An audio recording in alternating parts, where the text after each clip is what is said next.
국제 와이즈맨의 그 사명이 더 나은 세상을 만든다 하는 것으로 알고 있습니다.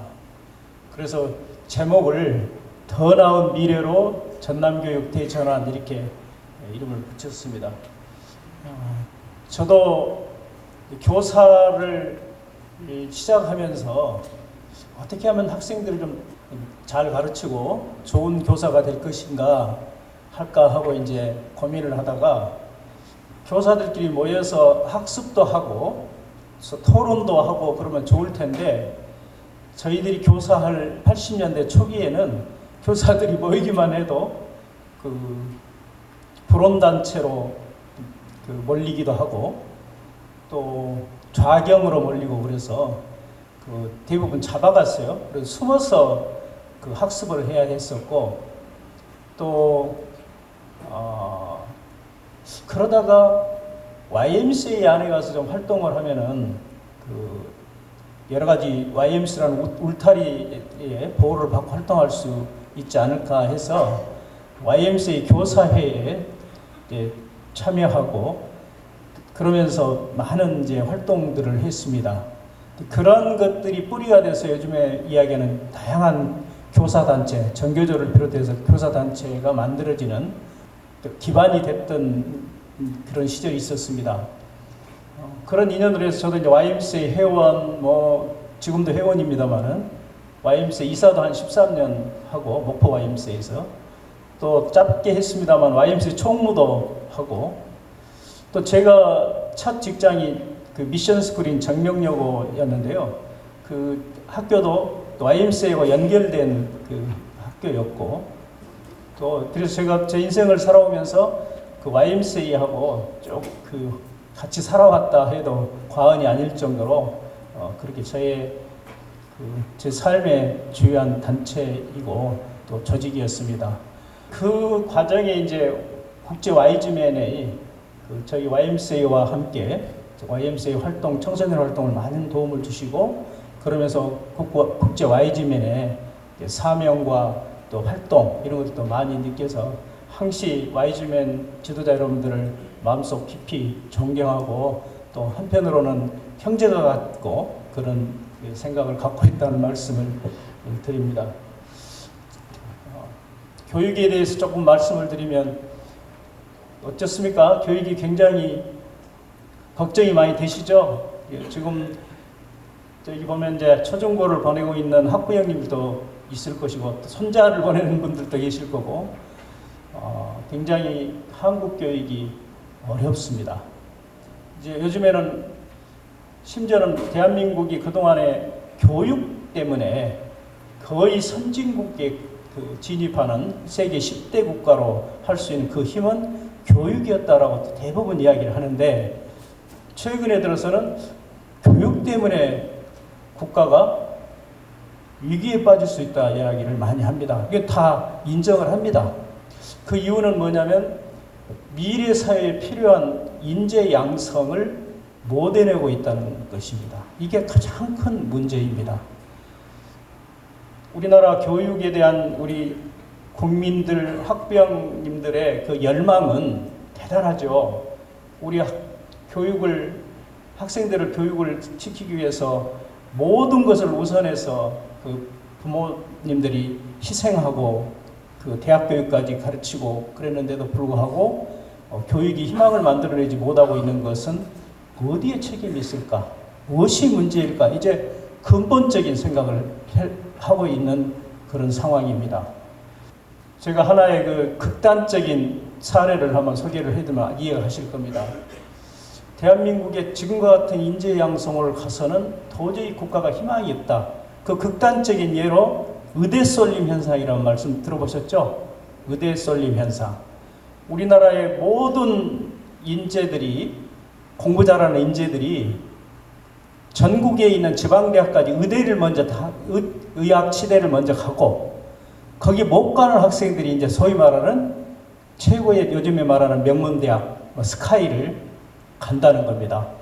그렇게 되면은 우리나라의 기초학문이랄지 여러 가지 그 반도체랄지 이런 디지털이랄지 이런 그 중요한 또 여러 가지 그 인문학적 연구랄지 이런 것들을 해낼 인재들이 없게 되면은 나라가 제대로 미래가 없게 되는 거 아니겠습니까? 이것 때문에 이제는 모든 것들이 우리나라의 교육의 모순이 이제 극단적으로 드러난 현상이 의대 쏠림 현상입니다. 그런데 그걸 예견하고 있었어요. 갑자기 생긴 건 아닙니다. 이미 예견하고 있었는데 이게 우리 국가가 그 대책을 세우지 못하고 있었던 것이지요. 그 의대 쏠림 현상이 왜 일어납니까? 우리 학생들을 인재를 양성을 해서 그 대학을 보내고 또 인재 양성을 했던 그 이유는 우리 자라나는 우리 학생들이 청년들이 미래의 행복한 삶을 살 수 있는 진로를 가질 수 있다고 믿기 때문에 다 교육에 그 많은 희생과 투자를 했는데 소위 말하는 좋은 대학, 명문대학을 나와도 진로가 보장이 안 되는 거죠. 그러니까 진로가 보장이 안 되기 때문에 가장 진로가 확실하게 보장된 의치대, 의학계로 보내는 것은 당연한 겁니다. 그러니까 이제 국가가 비상이 걸리니까 이제 정부에서 대통령부터 시작을 해가지고 대통령, 교육부총리, 경제부총리, 과학기술 또 여러 가지 문화, 복지 모든 장관들이 다 들어오고 대학 총장협의회 또 기업 대표들 이런 대표들이 또 다 들어오고 또 교육감들이 17개 교육감인데요. 그 17개 시도의 교육감 중에서도 한 명이 들어가서 대책을 세우는 활동을 시작했는데요. 제가 또 우연히 교육감 대표로 참여하게 돼서 지금 국가 위기 사항을 적나라하게 들을 수 있는 기회가 됐습니다. 지난달에 한 달 반쯤인가요? 제가 두 번째 이름은 혹시 들어보시는 국가 인재 양성 전략회의라는 겁니다. 거기에서 솔직하게 다 털어놨습니다. 이대로 가서는 교육이 망한다. 국가가 망한다. 그런데 그 이유는 뭐냐? 대학 입시라는 겁니다. 대학 입시. 대학 입시. 지금 우리나라는 모든 게 우리 학생들이 태어나면서부터 부모님들은 좋은 대학, 좋은 학과를 가면은 미래가 보장되는 거로 생각하고 어렸을 때부터 그런 교육을 시키잖아요. 그런데 그렇게 해서 대학을 나온 그 학생들이 이제 대학을 졸업하고 국가나 사회나 기업에서 필요한 역량을 갖춰야 되는데 그런 역량을 갖추지 못한, 그러니까 소위 말하는 기업에서 필요한 역량을 갖추고 졸업을 해야 되는데 기업에서는 쓸모없는 지식만 몽땅 축적을 하고 졸업을 한다는 겁니다. 그게 지금 그걸 뭐라 그러냐면 이제 괴리 현상이라고 이야기를 하고 또 이제 그걸 어떻게 할 거냐. 결국은 지금 형태의 대학 입시 제도를 바꿔야 된다. 근데 대학 입시 제도를 바꾸려면은 대학을 바꿔야 되고 그 다음에 초중도 교육과정을 다 바꿔야 되는데 그럴 지금 여력이 없는 거죠. 그러나 어쨌든 바꾸지 않을 수 없는 상황이 와 있습니다. 극단적인 예로 대학 입시 중에 한 가지 예를 들면은 우리 학생들이 어려서부터 지금 시행하고는 수능을 잘 보기 위한 공부를 합니다. 근데 이 수능이 모든 것들이 다 오지선다형으로 되어 있습니다. 오지선다형으로 객관식으로 되어 있는데 OMR 카드에 그 답안을 쓰고 그걸 전부 기계로 채점합니다. 근데 그런 나라는 지구상에 몇 개 나라나 있을까요? 대한민국 유일합니다. 없습니다. 근데 그렇게 했던 것은 그렇게 와서 대학을 좋은 대학, 좋은 학과를 가면 그 학과를 졸업하면 직업이 보장됐기 때문에 모든 걸 경쟁을 통해서 그렇게 가려고 했는데 그게 보장이 이제 안 되고 있는 거죠. 그래서 이제 학생들이 깨달은 겁니다. 우리 대학이 중요한 것이 아니라 진로가 보장된 과가 이제 중요하다.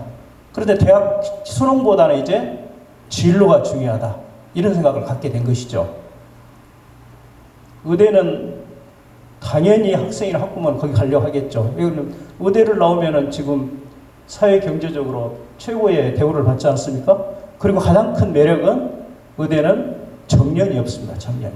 그러니까 학부모들은 대부분 그걸 보내려고 하는 거지요. 이게 이제 우리가 갖고 있는 비상한 사태입니다. 그래서 결론이 어떻게 나 있냐? 어떻게든지 수능 체계를 폐지를 하든지 아니면 수능을 서술형 문제로 바꿔내야 돼. 최소한도로. 그래서 지금 계획으로는 지금 초등학교 5학년 정도가 대학에 갈 때쯤 되면은 서술형 수능 체계로 대학 입시로 바뀔 겁니다. 그렇게 하려면 그런데 그건 너무 늦다. 더 빨리 당겨야 된다라고 지금 정부에 추천하고 있는데 아마 교육부에서 내년쯤에 대학 입시 제도를 바꾸겠다는 그 발표를 좀 준비를 하고 있습니다. 그래서 이제 그런 이야기들이 이제 진로 교육으로 전환이랄지 뭐 여러 가지 고교 학점제랄지 또 여러 가지 뭐 맞춤형 교육이랄지 여러 가지 것들을 시행을 하고 있는데 대학 입시 제도가 바뀌지 않는 한 절대 이것이 효과가 없게 되는 거죠. 이러한 상황 속에서 우리 초중등 교육을 담당하는 우리 전라남도 교육청에서도 그걸 대비해야 되지 않겠습니까? 그래서 전남교육 대전환을 추진하고 있습니다. 지금 대전환이라는 용어는 이제 다 씁니다. 정부에서 쓰고 교육부에서 씁니다. 한번 보십시오. 디지털 교육 대전환, 교육 대전환, 대전환이라는 말이 이제 유행어가 됐습니다. 그래서 대전환이라는 교육 대전환이라는 그 브랜드는 전남교육청이 갖고 있다 이 말씀을 드립니다. 근데 그 교육 대전환을 하는데 가장 중요한 것이 뭐냐면 우선은 우리 아이들이 일단 교실은 공부하는 교실로 만들어야 된다. 요즘에 교실이 공부가 잘 안 됩니다. 요즘에 선생님들의 교권 문제 때문에 전국적으로 지금 큰 문제가 되고 있지 않습니까? 근데 실제로 교실에서는 중학교가 심각했는데 이제 초등학교까지 내려와가지고 두세 명의 학생이 수업을 방해하고 부정을 하게 되면은 그 수업을 할 수가 없습니다. 선생님이 그 학생을 어떻게 할 법적인 어떤 교육적인 그런 그 수단 방법이 없어요. 학생들 꾸지람을 할 수가 지금 없습니다. 심지어는 너 그렇게 계속 떠들고 그렇게 하게 되면은 다른 친구들 방해가 되니까 너 뒤에 가서 서 있어. 밖으로 복도에 가 있어라고 할 수 있습니까? 없습니다. 그렇게 하는 순간 이제 아동 학대 처벌법에 걸리게 됩니다. 큰 소리도 못 냅니다. 그래가지고 이제 교육력이 계속 떨어지고 있었어요. 그래서 우선은 우리 교육 대전환의 가장 중심이 되는 것은 공부하는 학교를 만들어야 된다. 학부형님들이 학교를 보낼 때 행복하게 그냥 잘 지내라고 보낸 건 아니잖아요. 공부를 해야 되지 않겠습니까? 전남의 수능 성적이 전국에서 최하입니다. 최하입니다. 전남은요, 전국에서 공부를 잘하는 고장이었습니다. 그래서 전남은 우리 역사적으로 지금까지 가장 세계적인 인물이 많이 나온 곳이 전남입니다. 공부를 많이 했거든요. 혹시 도청 앞에 가보시면은 그 여러 우리 전남 출신의 그 위인들의 이렇게 흉상 세워진 거 보신 적 있습니까? 13개가 이렇게 세워져 있는데 거기에 이제 몇 명만 말씀드리면은 뭐 왕인 박사부터 해서 이난영 또 정약용, 이순신, 장보고, 서적필, 제일 마지막에는 김대중 대통령이 있습니다. 이분들이 다 세계적인 인물들입니다. 이분들이 다 전남에서, 물론 정약용 선생님 같은 18년 와서 이제 가르치는 선생님으로 계셨습니다만은 다 전남에서 공부한 사람들입니다. 그래서 전남은 굉장히 인재가 많았거든요. 전남은 농도고 가난해서도 개천에서 가장 용이 많이 난 곳이 전남이었어요. 근데 지금 전남이 교육이 가장 추락해 있는 것입니다. 이런 상황들을 어떻게 해야 될 것인가. 그래서 이제 전남교육이 대전환을 추진하고 있는데 그 시작으로서 아까 공부하는 학교를 만들어야 된다.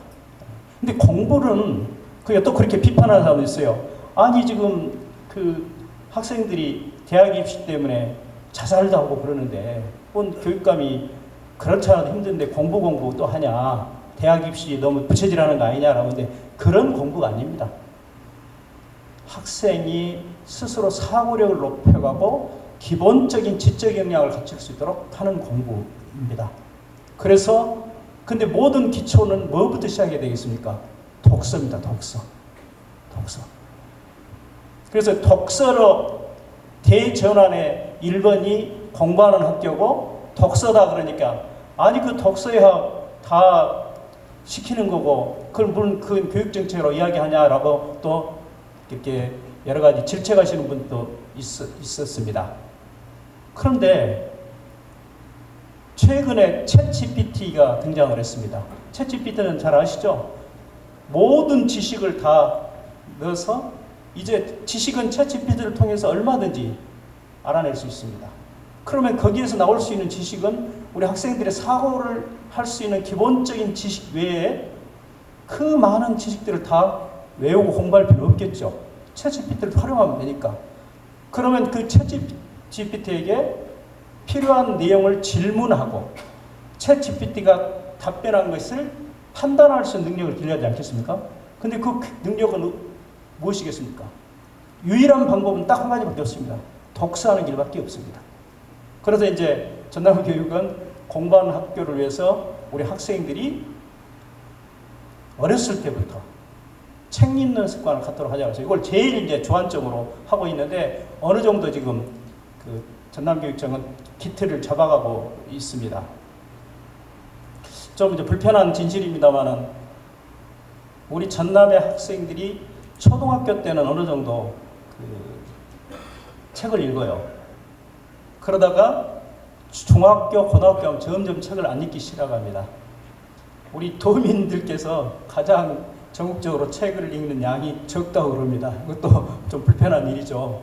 그래서 책 읽기 운동을 하는 게 우리 이제 이 문제는 우리 이제 도민들과 학부모들 같이 하려고 여러 가지 정책들을 추진하고 있습니다만은 이제 그 다음에는 우리 학생들이 같이 할 것으로서 인성입니다. 인성. 우리 학생들 인성을 잘 갖춰졌다고 생각하십니까? 그렇지 않습니다.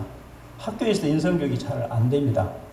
인성 교육은 인성 관련된 문제를 잘 풀고 그 관련된 책을 읽고 그때그때 어디 가서 시간 확보하기 위해서 봉사활동해서 시간 확보하는 걸로 인성교육이 되지 않습니다. 학생들의 생활태도 속으로 인성이 갖춰져야 되는데 이렇게 꾸준하게 생활습관이 갖춰지는 학생으로 교육을 시켜내지 못하고 있습니다. 근데 앞으로 미래를 살아갈 우리 학생들의 인성이 가장 중요한 것은 자연과 공생하는 겁니다. 어떻게 하면 자연과 함께 이제 살아가야 되는 공생하는 생각, 공생하는 생활 태도를 갖춰야 이제 미래의 이제 인성을 갖춘 학생 인재가 되는 겁니다. 이제는 그런 인성을 갖추지 못하면 취직도 안 됩니다. 지금까지는 어느 정도 지적 역량만 있고 시험만 잘 보면은 좋은 직장에도 가고 그랬습니다만은 이제는 다 인성이 AI 시스템이 돼가지고 그 학생이 말하는 거, 스마트폰 검색하는 거 이런 것들이 다 기록이 나와요. 그럼 그 학생들의 함부로 쓰레기 버린다랄지 이런 생활 태도가 다 AI 다 기록이 나옵니다.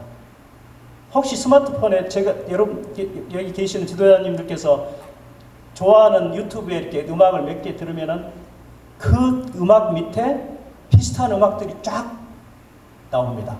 벌써 AI가 그분의 음악적 취향까지 다 기록이 나옵니다. 근데 앞으로는 인성을 갖추지 않는 학생은 다 이제 드러나게 돼가지고 좋은 대학이든 좋은 직장을 갈 수가 없습니다. 그렇기 때문에 지금부터 이제 인성을 해야 되겠죠.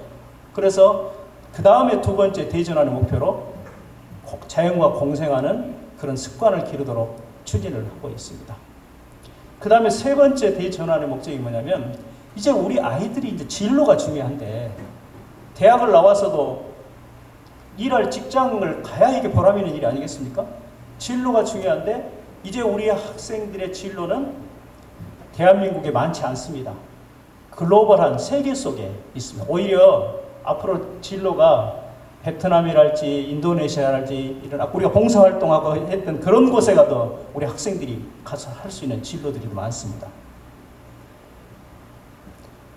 우리 전남 교육을 글로벌하게 해야 되겠다.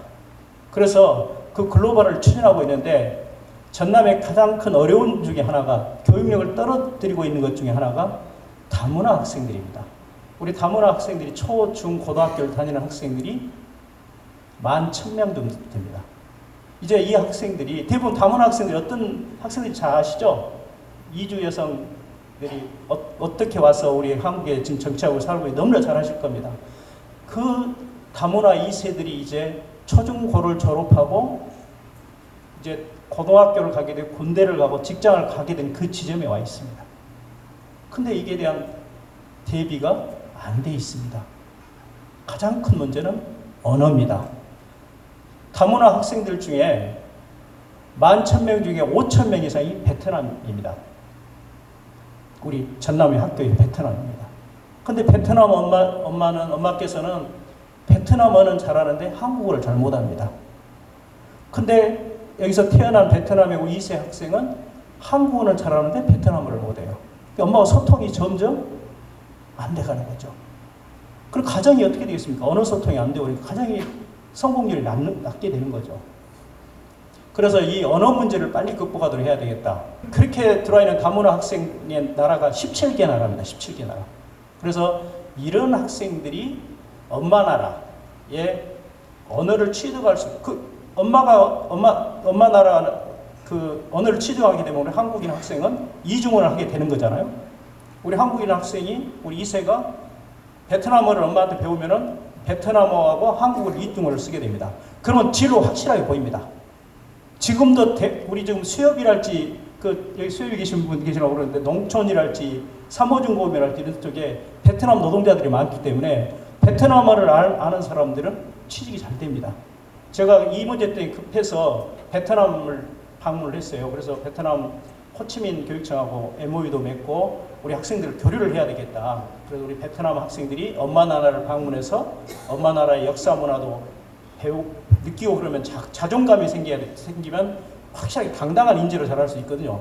그걸 해서 갔는데 그 베트남에 우리 한국 기업들이 많이 나가 있습니다. 거기 그분 경영인들하고 저녁에 만나서 그 얘기를 하니까 만약에 한국에서 베트남어를 하고 한국어를 이중 언어를 확실하게 구사할 그 졸업생이 있으면 무조건 쓰겠다는 겁니다. 고수도 우리나라에 있는 고수 이상으로 받을 수 있도록 그렇게 그 인재가 되는 겁니다. 근데 그런 나라가 17개 나라거든요. 그래서 이걸 지금 저희 전남교육청에서는 오히려 잘 됐다. 이 다문화 학생들을 활용을 해가지고 전남 교육을 글로벌하게 하는 전환점으로 삼아야 되겠다. 그래서 글로벌 교육을 지금 추진하고 있습니다. 그 다음에 또 한 가지가 뭐냐면 전남이 교육 격차가 굉장히 심각합니다. 중앙의 그 수도권에 비해서 굉장히 교육 격차가 떨어져 있기 때문에 그래서 교육력이 떨어지고 있는 겁니다. 또 전남이 갖고 있는 것은 광주하고 다르게 농산어촌이 많아요. 그러니까 광주는 순천이나 목포나 이런 시하고 저기 농산어촌하고는 교육 환경이 굉장히 다른 거죠. 이 격차가 심합니다. 근데 이걸 어떻게 그러면 줄였냐?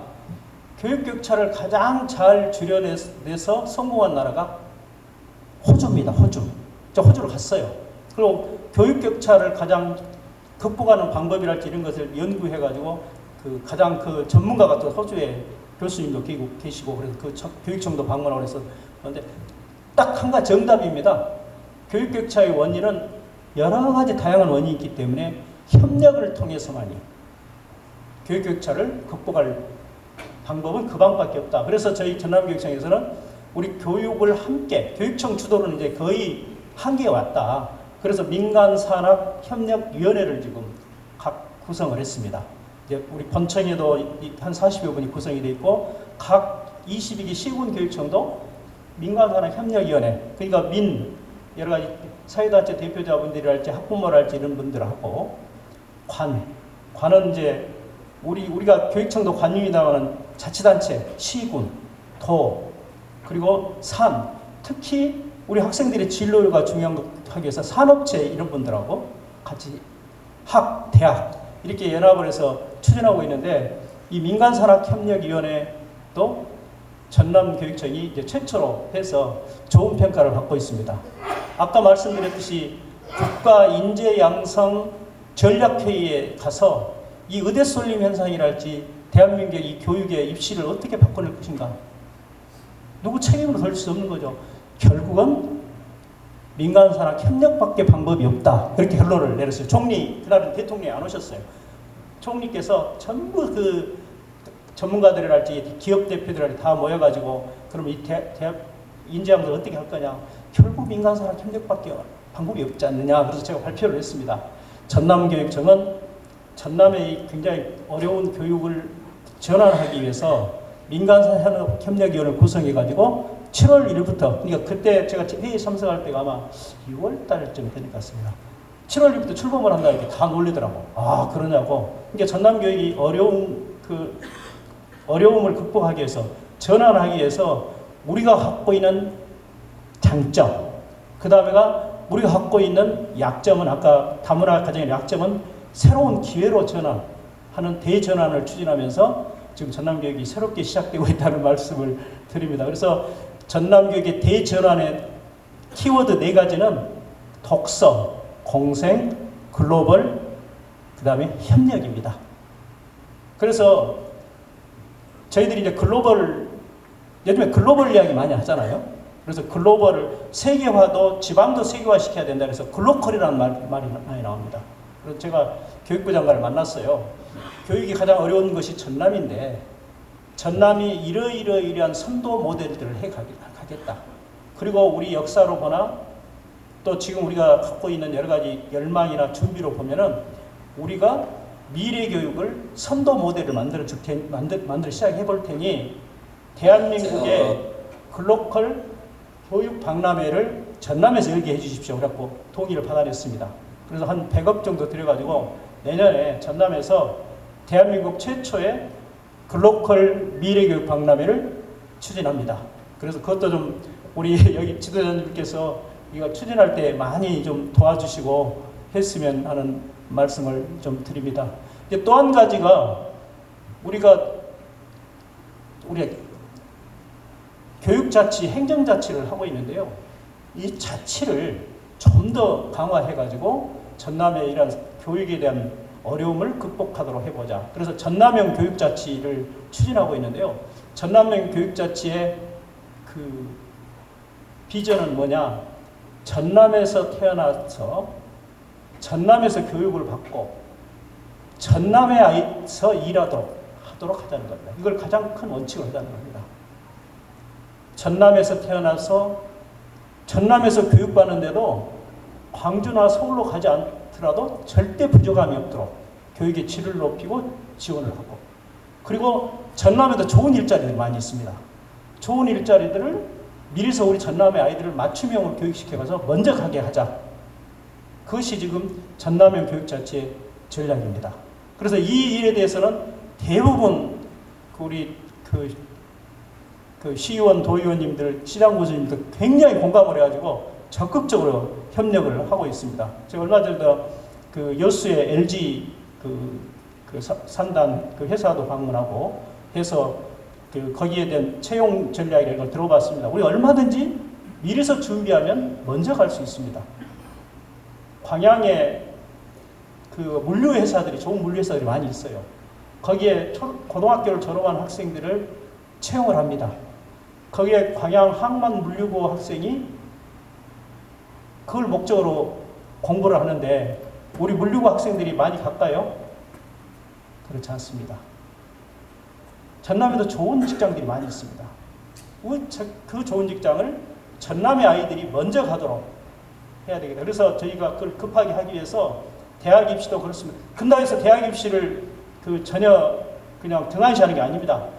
대학을 가겠다고 하는 학생들, 공부 잘하는 학생들은 필요하면 학원까지도 자치단체에 협력을 빌어서 소위 말하는 강남에 그런 학원들 있잖아요. 일시적으로 어떤 과를 하기는 필요한 건데 거기까지 지원할 정도로 하고, 우선은 그러한 정보들을 미리서 초등학교 때부터 학부형과 학생들이 들을 수 있도록 목포, 여수, 순천, 광양, 나주에 그 진로 진학 상담센터를 지금 구축해 놨습니다. 근데 대부분 그런 거 하려고 할 때 우리 관의 생각은 그 다음 스타일은 대부분 건물을 지어서 하려고 해요. 센터를 하려면 대부분 그렇잖아요. 그럴 시간 없다. 임대를 하자라고 지금 시내에 임대해가지고 하고 있어. 지나가시다가 한번 순천도 있고 여수도 있고 한번 이렇게 들여다보시면 가서 이렇게 컨설팅 받으러 온 학생과 학부모들을 보면은 정말 마음이 뭉클하실 겁니다. 아, 저렇게 절박했구나. 물론 학교에서도 하기는 합니다. 그런데 그렇게 전문적으로 종합적으로 못 했던 것들이죠. 그런 말씀을 드려서 전남교육이 새롭게 대전환하고 일단 출발하고 있다는 이야기를 드리고, 저는 우리 교육청의 교직원 숫자가 교원들만 해서 한 2만여 명, 그래서 행정직 또 이렇게 여러 가지 노무직, 비정규직까지 하면 약 3만 5천 명이 일을 하고 계시거든요. 이분들에게 제가 그런 이야기를 많이 합니다. 전남이 인구 감소가 가장 심각해서 전국에서 지역 소멸 지수가 가장 높습니다. 전남의 22개 시군 중에 16개 군이 소멸군이 돼 있습니다. 국가에서요. 근데요, 전남은 세종시와 같이 전국에서 가장 출생률이 높습니다. 1이 넘습니다. 지금 우리나라 출생이 0.67이라고 하잖아요. 근데 전남과 세종만 높아요. 세종은 작은 도시잖아요. 거기는 젊은 그 공무원들이 많고 그렇기 때문에 여러 가지 복지 인프라들이 많이 갖춰져 있어요. 그러니까 하나 정도는 나아요. 여유가 있으니까. 그러니까 높은 거고, 전남은 환경이 굉장히 어렵잖아요. 근데 이를 유지하고 있습니다. 그런데 출생률이 높은데 왜 인구 감소가 가장 심각합니까? 그 이유가 뭐죠? 떠나는 도민이 많다는 겁니다. 그 떠나는 도민들을 분석을 해봤어요. 청년과 장년이 떠납니다. 청년은 일자리가 없기 때문에. 근데 청년의 일자리가 없기 때문에 떠나는데, 전남에 있는 좋은 일자리도 있는데 가지 못하고 그냥 무작정 서울 가서 이런저런 잘 아시잖아요. 그런 아르바이트 비슷한 일용직 하면서 서울 가 있는 청년들이 많습니다. 꼭 서울로 가야 이제 미래의 진로가 보장되냐? 그렇지 않습니다. 우리 학생의 진로가 나는 이러이러한 과학자가 되겠다. 그러면 지역에 있는 순천대나 목포대나 대학과를 나와서도 서울대학을 나온 것 이상으로 질 높은 교육을 받아서 직장에 먼저 갈 수 있도록 맞춤형으로 해주도록 기업하고 대학하고 우리 초중고 학생들하고 이런 트랙을 만들게 된다면 전남을 안 떠나지 않겠어요? 그런 일도 지금 추진하고 있습니다. 근데 그런 이야기를 많이 해요. 혹시 농산어촌 유학이라는 말 들어보셨죠? 전남의 학교가 소멸이 심각하니까 학교를 유지하기 위해서 서울에 있는 학생들을 데려다가 일시적으로 6개월, 1년 해서 지원을 합니다. 학부모들에게는 여러 가지 주거도 지원하고 학생들에게 30, 40만 원씩 이렇게 생활비 지원을 하고 해요. 그렇게 해서 100여 명으로 출발했는데 지금 250명 정도가 됐습니다. 이것이 이제 마치 전남의 최고의 희망이죠. 그렇게라도 와서 학교를 유지할 수 있으니까. 근데 이게 근본적인 대책은 아니죠. 그래서 저희들은 가급적이게 단기 유학이 아니라 최소한 3년, 5년 올 수 있는 학생들을 유치를 하자. 그래서 여기서 정착을 할 수 있도록 하자라고 이야기를 했습니다. 근데 집을 지어주고 뭘 알선을 하고 일시적인 무슨 지원을 현금으로 이렇게 몇십만 원씩 주고 한다고 해서 해결되는 문제는 아니요. 물론 그것도 귀중한 일입니다. 그것도 해내야죠. 근데 근본적으로 생각을 바꿔야 한다고 생각을 합니다. 왜냐하면 우리 아이들의 교육이 질이 높으면 전남에 가면은 확실하게 진로가 보장된 교육을 한다더라. 학생의 특성에 맞는 맞춤형 교육을 한다더라. 그러면은 오지 마라 그래도 우리 학부형님들은 교육을 잘 시킨다고 하면은 산속에 있어도 학교를 보내잖아요. 그래서 질을 높이는 전략으로 하자. 근데 그 전략이 여기 한번 띄워보세요. 공자님 말씀 한번 띄워보십시오. 공자님 말씀. 혹시 이 말씀 들어보셨습니까? 근자열 원자래. 대부분 보면 어려운 앞이 안 보일 정책으로 세울 때 앞이 안 보이면요, 그 방법이 전부 고전 속에 다 나와 있습니다. 그래서 독서가 중요합니다. 이제 스토리가 이렇습니다. 이제 초나라에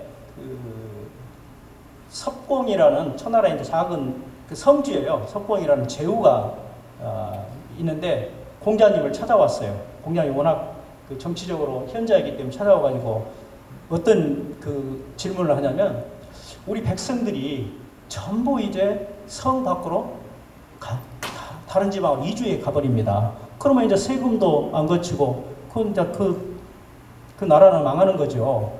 그러니까 그 석공이라는 제후가 공자님께 이걸 못 나가게 성을 쌓을까요? 물어보니까 공자님이 이제 6글자를 써주고 떠납니다. 근자의 근자, 가까이 있는 사람이 행복하면 멀리 있는 사람도 오게 된다. 그렇습니다. 그러니까 그래서 그 이야기를 합니다. 뒤돌아볼 필요도 없다. 우리 전남에서 태어난 학생들이 출생률이 적고 뭐 어쩌고 저쩌고 할 필요 없다. 우리 태어난 학생들이 적지만, 학교마다 학생 수가 적지만 이 학생들에게 가장 맞춤형 교육으로 질 높은 교육을 하게 되면 자연히 출생률도 늘어날 것이고, 오히려 거꾸로 광주나 서울로 빠져나갔던 분들, 교육 때문에 빠져나갔던, 작년들은 교육 때문에 빠져나갑니다. 분들이 안 빠져나가게 되면은 전남이 그래도 가장 비전이 있는 도시가 될 것이다 라고 했는데, 이 말에 대해서 모든 사람들이 지금 공감을 하고 있습니다. 우리 교육가족들이요. 그래서 이제 우리 전남에 태어난 아이들을 유치원 때부터 어떻게 하든지 부족함이 없지 가르칠 수 있도록 그렇게 준비를 하고 있고, 그런 것 일환으로 하는 것이 학생 교육수단 같은 걸 그래서 준비하고 있다는 말씀을 드립니다. 이것이 그래서 전남교육 대전환의 키워드는 독서, 공생, 글로벌 협력, 디지털은 요즘에 읽혀야 되기 때문에 이 디지털을 학생들이 활용할 수 있는 능력도 절대 17개 시도에서 뒤떨어지지 않도록 저희들이 할 자신이 있습니다. 믿어주시면 하겠습니다. 그럼 그 영상 좀 보여주세요. 제가 말씀드릴 부분은 저희 전남 독서인문학교가 자료 역시 가져와 주시면은 제가 토론하는 데 도움이 될 것 같습니다.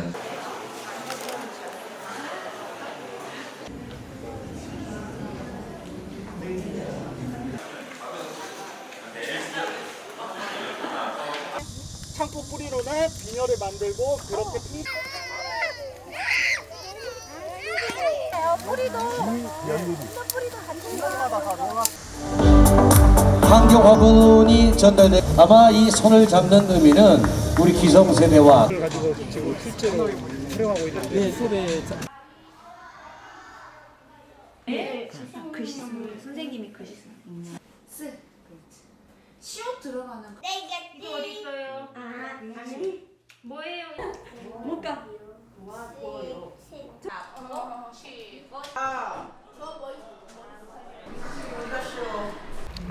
금방 그 영상강 프로젝트, 탐진강 프로젝트라는 말이 나오는데요.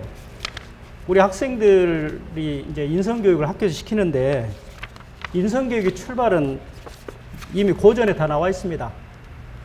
본인 주변의 청소부터 하는 게, 그걸 하지 않으면요, 쓰레기를 마음껏 버린다 할 때 자기 주변을 청소하지 않고 자기 책상이나 자기 방이나 청소를 하지 않으면은 앞으로 절대 인성교육을 갖춘 학생으로 인재가 되지 않습니다.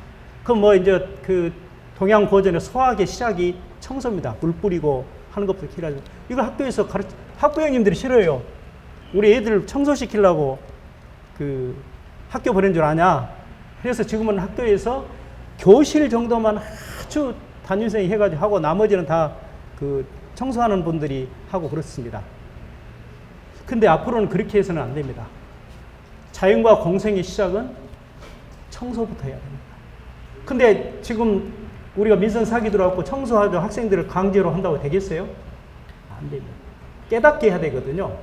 그래서 우리가 구어성으로만 할 게 아니라 우리 스스로 선생님들부터 한번 모범적으로 하자 그래가지고 시작한 게 영상강 프로젝트입니다. 전남은 세계에 자랑할 만한 자연환경을 갖고 있다. 전남이 갖고 있는 브랜드는 친환경 농수산물이다. 이렇게 이야기를 하고 있는데 이것도 위기의 직면에 있습니다. 영산강이 우리나라에서 가장 오염된 강입니다. 잘 아신가요? 거의 4급 수준입니다.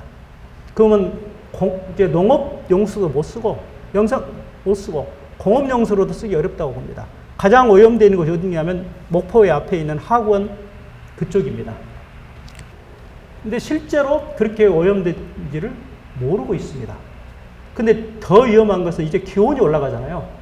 지금 온난화 현상이 일어나면 썩어있는 강물은 더 심각해지겠죠. 그러겠죠. 그래서 이런 것을 통해서 우리 학생들이 보람을 느끼도록 하면은 스스로 학교에서 청소도 하고 분리수거도 하고 일회용 컵 쓰지 말라고 해도 하는데 대부분 우리가 학생들이 인성교육을 불편한 인성교육만 합니다. 깨닫게 하는 것이 아니라 그래서 막 하지 마라 하면 안 된다 기록하게 하고 그 점수화하고 그러니까 인성교육 일도 안 하고 있습니다. 근데 저희들은 그런 영산강 프로젝트를 통해서 전남형 인성교육을 하고 있다는 말씀을 좀 드립니다. 이제 그 글로컬 박람회 한번 홍보 영상만 보고 마치도록 하겠습니다.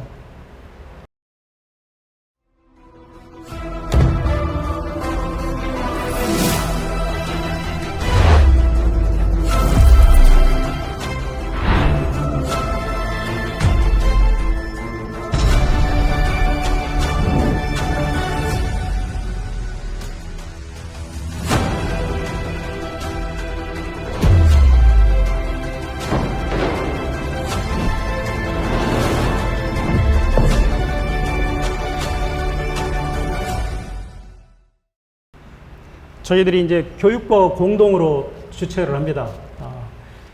지금 정부에서도 비상이 걸려 있죠. 미래 교육을 위한 그 교육을 여러 가지 예산을 투자하고 반도체 교육부터 시작을 해서 디지털 교육 온갖 것들을 다 쏟아내고 있습니다. 그래서 이걸 실현하기 위해서 17개 시도에서 교육청에서도 선도 모델들을 만들고 있습니다. 그걸 한꺼번에 모아서 모으자.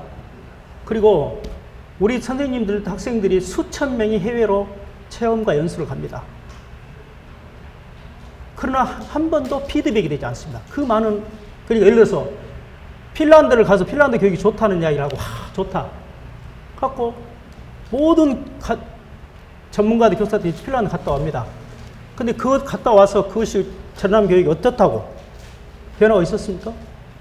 그래서 우리는 이제 그런 전남에서 하고 있는 글로벌 교육을, 모델들을 드러내자. 그리고 전남에 18만의 학생들이 참여하는 박람회가 진정한 의미에서 박람회지. 100억을 쓴다 그러면 우리 학생들한테 이익이 돌아가도록 하는 박람회야지.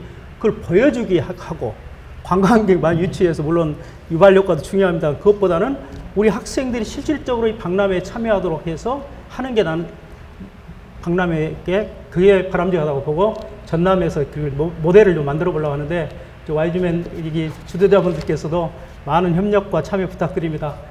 너무 그냥 두서없이 말씀을 드려서 죄송합니다. 감사합니다.